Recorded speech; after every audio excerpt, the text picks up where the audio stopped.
पुराना कब्ज, constipation, chronic constipation. कब्ज इतना बड़ा सब समाज का रोग है, जिसको देखो वो पीड़ित मिलता है। लेकिन आज विशेष रूप से बात कर रहा हूँ, एक सज्जन मेरे पास आए, उनकी अवस्था तो 72 वर्ष है, यहाँ बड़ी रिप्यूटेड फैमिली है। इन्होंने दवाएं भी बहुत इस्तेमाल की हैं। अब मुख्य बात कब्ज क्या है कि 4-4 दिन तक मल नहीं होता है, 4 दिन में एक बार जाते हैं। अब मल इतना कड़ा है कि गांठ बन जाती है, गांठें बन जाती हैं। और जैसे तैसे कुछ ऐसे लग्जेटिव लेते हैं, तब 4 दिन में मलक्रिया ये होती है। कब्ज हमारे यहाँ तो कहा, कब्ज समस्त रोगों की जड़ कहा गया है। कब्ज समस्त रोगों को कहा गया। नानी, नानी का मतलब होता है उधर ननिहाल भी चल रहा है, और जहाँ बेटी गई उधर भी वो परिवार चल रहा है। इतना ये बड़ा रोग कहा गया है। देखने में कुछ नहीं होता है, लेकिन ऐसे कोई रोग नहीं है जो इससे होता न हो। इसी से सारी बीमारियों की उत्पत्ति होती है। तो कब्ज अब ये है, तो मैंने उनको टाइम दिया है। हमने कहा कि अब अक्टूबर में आपको मैं यहाँ पर दूंगा। हमारे पास कुछ चिकित्सार्थी इसमें ज़्यादा है, इसलिए उनको समय दिया गया। अब ऐसी स्थिति में क्या है कि ये लोग मॉडर्न मेडिसिन में रहते हैं। हर चीज़ की नेचुरोपैथी की अपनी सीमा है, हरपैथी का अपना अपना महत्व है, हरपैथी की अपनी अपनी सीमाएँ हैं। लेकिन पेट के लिए, उदर रोगों के लिए नेचुरोपैथी जो प्राकृतिक चिकित्सा है, इसका कोई मुकाबला नहीं है। इसमें उनकी डाइट मैंने देखी, अगर बताएं तो दंग मैं स्वयं रह गया। मैं 2 दिन में इतना नहीं खाता हूँ। डाइट बहुत गजब की लेते हैं वो। कई मतलब कि देख रहे हैं कि सुबह से लेकर 1-1.5 घंटे तक सिर्फ खाने उनका चलता रहता है, और 4 दिन में जा रहे हैं। तो आते भी कितनी फूल गई हैं, कितना वहाँ पर संचित हो जाता है। हमारी एक किताब आई थी, उसमें लिखा था आजकल तकरीबन हर व्यक्ति अपनी आंतों में 2 किलो से लेकर के 5 किलो मल लिए घूम रहा है। ये विशेष बात है।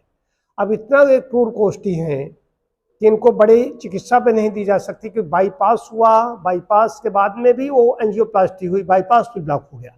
स्थिति ये है। तो आहार अगर ठीक होता, कॉन्स्टिपेशन अगर न हुआ होता, वो भी क्रूर कोष्ठी कहना चाहिए, क्रूर, ज़्यादा ही कठिन कब्ज है। तो वहाँ से पहुँचते पहुँचते बाईपास होने के बाद में, बाईपास सर्जरी होने के बाद में फिर से वो ब्लॉक हो जाना, इसका मतलब है आँख से सारा विश्व वहाँ पहुँच रहा है। अब इतने बड़े बड़े इंस्टीट्यूट में गए हैं, आँख की ओर किसी ने ध्यान ही नहीं दिया। सबने कहा लग्जेटिव ले लो। उनके भाई एक यहाँ पर बड़ी प्रोफेसर थे, और तो उन्होंने उनको बताया, कहा कि आप उसमें वहाँ चलो। उनको परेशानी थी इसी प्रकार की, वो ठीक हुए तो इनको लेकर के आए। तो इसमें यहाँ चिकित्सा विशेष प्रकार की दी जाती है। पेट के सेक की गई, उसका बाद मड पैक किया गया, डिटॉक्सिफिकेशन में संशोधन वस्त्रकर्म किया गया, लेकिन वस्त्रकर्म इस केस में किया नहीं जा सकता। तो मृद चिकित्सा दी जाएगी, डाइट उधर बदल दी जाएगी। तो डाइट ऐसी लग्जेटिव डाइट होगी।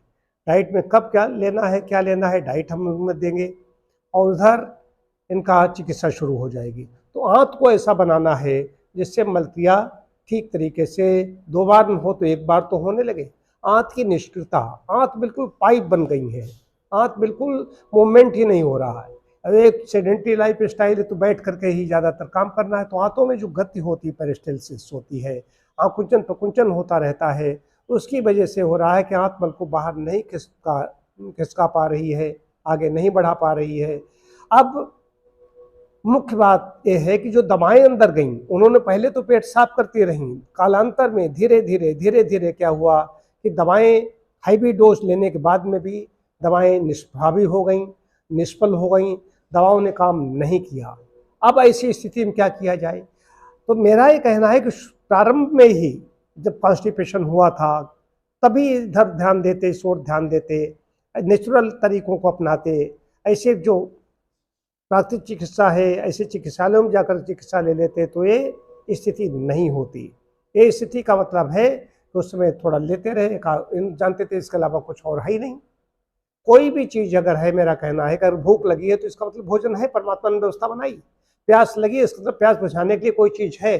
जो भी चीज़ हमें होती है, इसी प्रकार के अगर आदि हैं, व्याधि हैं, तो कोई अगर कोई मरणासन्न अवस्था है, कोई कष्ट साध्य है, असाध्य है मामला हो गया, वो अलग बात हो गई जाकर। लेकिन कुछ चीज़ें ऐसी होती हैं, अगर वहाँ पर जाएंगे तो व्यक्ति ठीक होगा। लेकिन इसी चिकित्सा पद्धतियों के बारे में लोगों को पता नहीं है। तो कब्ज को न होने दे, कब्ज से बचें। अगर हो जाए तो प्राकृतिक चिकित्सा का सहारा लें। उसमें डाइट आपको ऐसी दे दी जाएगी जिससे वो शोधन करेगी अंदर आंतों का, और इधर संशोधन चिकित्सा चला दी जाएगी।